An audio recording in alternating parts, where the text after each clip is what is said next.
I want to say, too, that sometimes to see, so we're talking about the axial moment, like the turning, like the heart turns like on a hidden axis. You know, the Sufi, the dervishes, the whirling dervishes, like Rumi. So when he lost Shems, and he spun around the pillar, and all this poetry came out. So the dervishes, if you ever watch them dance, it's very moving, really, to see it. And I see what they're doing is they're spinning around the hidden axis of love. See, this pouring out and manifesting itself through them this way.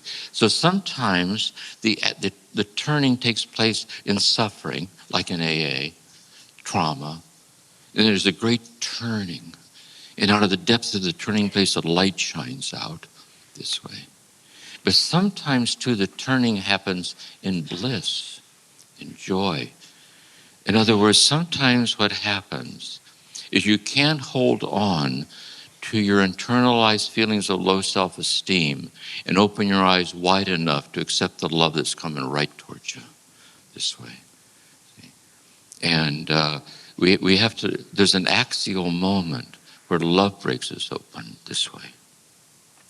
There's another thing I think is true also this way. Sometimes the axial moment happens in the incomprehensible stature of simple things, the rituals of the day this way, and getting up in the morning and watering the house plants and looking out the window and sitting there. And there's a certain way, sometimes I thought of this, you can look at the configuration of the furniture in your room, in your living room, the couch and the chair. And it's like a mandala. It's like a sacred mandala of the divinity of the configurations, of the holiness of the concreteness of our days this way. It's atmospherically subtle and all-pervasive this way. And so meditation practice then is the rendezvous of a daily time where we see, sometimes, Merton once said, sometimes we get this feeling we're waiting for God to zap us with some big event. And I think the opposite is sometimes we do get that happens to people. But really it's calibrating our heart to a finer scale. Imagine there's a radio and you turn it on and you just hear static. But imagine there's a dial on the radio that when you turn it, it increases the receptive power of the radio and music comes out. And a lot of that is calibrating our heart to a finer enough scale where we can hear the music coming out and shining out through the hurting places this way. It's the subtlety of the unfolding of things this way. Like the little girl up in the low branches of a tree, the remembrance of myself as a little girl waiting for God to move a star. Years later, she said, I'm moved by it. See? And we're trying to stay with the flow because that movement's always there. Like right here, it's palpable in the room. Can't you feel it? Ooh. Rush hour traffic, not so easy. See, I thought of this, though. I had this thought. In Los Angeles, rush hour traffic.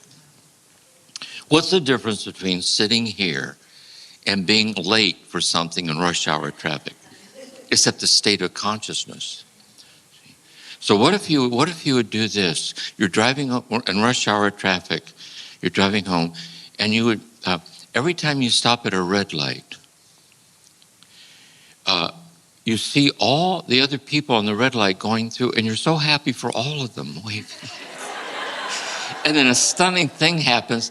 The light changes, and they all stop for you. You tear up a little bit.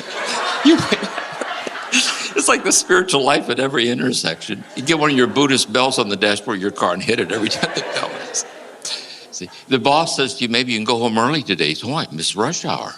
See, you go home and your wife says, how was work today? It was okay, but the drive home, whoa. So Merton once said, life is 98% Mickey Mouse. And it doesn't help to move, because if you do, Mickey Mouse is waiting for you at the airport to show you to your new apartment. He said, the key to life is finding the kernel of pure truth that's hidden in the middle of your situation and living by it this way. And so the rendezvous is the refining of our heart, the vulnerability of ourselves, just as we are, our wandering ways this way, and being carried over by it and living by it. And at the end of the rendezvous, asking for the grace not to break the thread of the sensitivity as we face what we, and you can also, this is a therapy issue. You already know that the situation in the day that's going to trigger the hurting place. And so you can role play it in your mind. You know why it's going to hurt? Because it's hurtful. But what I'm really looking for, does the hurt, I don't want to deny the hurt and the emotions, but it isn't just hurtful.